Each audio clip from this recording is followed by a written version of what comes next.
आम्ही लवकरच आमची जी जाण्याची योजना आहे ती जाहीर करू.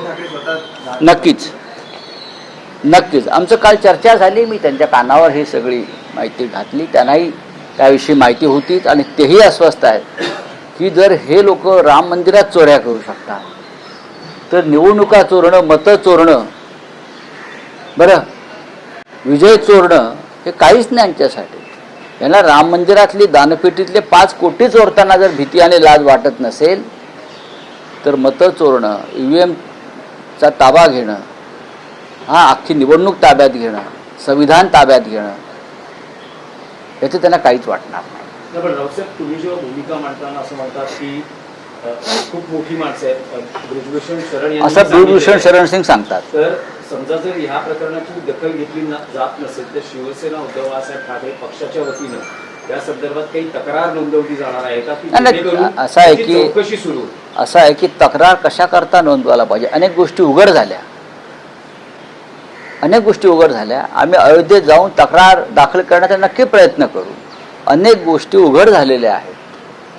पैशाची अफरातफर झाली आहे मोठ्या प्रमाणात, हे सिद्ध होत आहे. CCTV फुटेजला पैसे चोरताना दिसत आहेत दानपेटीतले, आणि नंतर अचानक ते CCTV फुटेज सुद्धा जसे मतं चोरतात तसे ते फुटेज सुद्धा चोरलं गेले राम मंदिरात. या देशावर रामाचं राज्य नसून चोरांचं राज्य आहे, इतकंच मला म्हणायचं आहे. ठीक आहे, आणखी एक विषय बोला. संपला विषय, आता मी निघतो. हा विषय संपला, पण या आधी जो विषय निघाला होता विलिनीकरणासंदर्भातला 15 ऑगस्ट पर्यंत हे होणं अपेक्षित मानलं जातं. तुम्ही म्हणता की तुमची काही माहिती आहे 15 ऑगस्ट कदाचित डेडलाईन नाही, पण त्या कार्यकाळात हे विलिनीकरण होऊ शकतं. हे मी काहीच सांगू शकत नाही, हा माझा विषय नाही. मी माझ्याकडली माहिती आणि माझं मत तुम्हाला दिलं. इथे प्रत्येक काँग्रेसमधून बाहेर पडलेल्या प्रत्येक पक्षाला स्वतंत्र मत आणि स्वतंत्र नेता आहे. मग ते बिजू जनता दलाचे नवीन पटनायक असतील, इथे माननीय शरद पवार साहेब असतील, कुठे ते जगन असतील आंध्रमध्ये, हे सगळे काँग्रेसचे, किंवा KCR असतील, ममता बॅनर्जी असतील, हे सगळे काँग्रेसमधून बाहेर पडलेले आहेत. मी इतकंच म्हणालो, जर असं होणार असेल तर ज्येष्ठ नेते शरद पवार यांनी त्यात पुढाकार घेतला पाहिजे. ते महत्त्वाचे नेते आहेत, त्यांची विचारधारा ही जन्मतःच काँग्रेसपासून आहे. त्यांनी या सगळ्यासाठी पुढाकार घेऊन एक मजबूत राष्ट्रीय काँग्रेस पक्ष पुन्हा नव्यानं उभा केला तर आमच्यासारखे जे प्रादेशिक पक्ष आहेत त्यांनाही बळ मिळेल.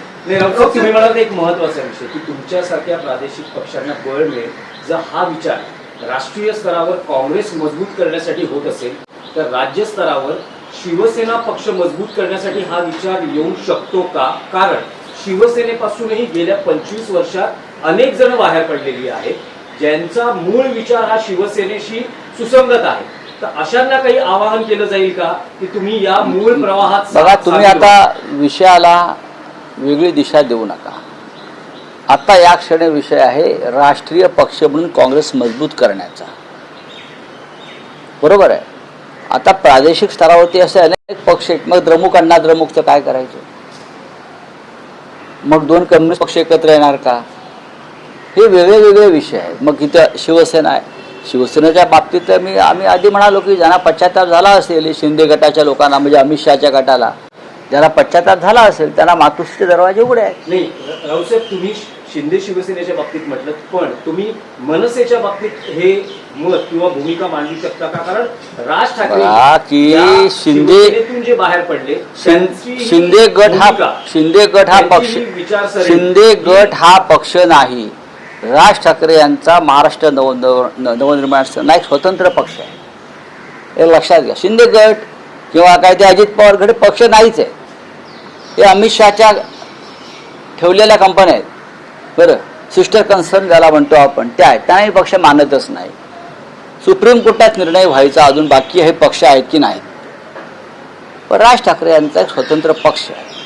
आधी राष्ट्रीय स्तरावरचे निर्णय होऊ द्या, एवढंच मी सांगतो. शरद पवारांचाही स्वतंत्र पक्ष आहे, काँग्रेसपासून वेगळा झालेला आहे. तृणमूल ही वेगळा पक्ष आहे, तोही काँग्रेसपासून वेगळा झालेला आहे. पण यांची विचारधारा, यांची ध्येय धोरणं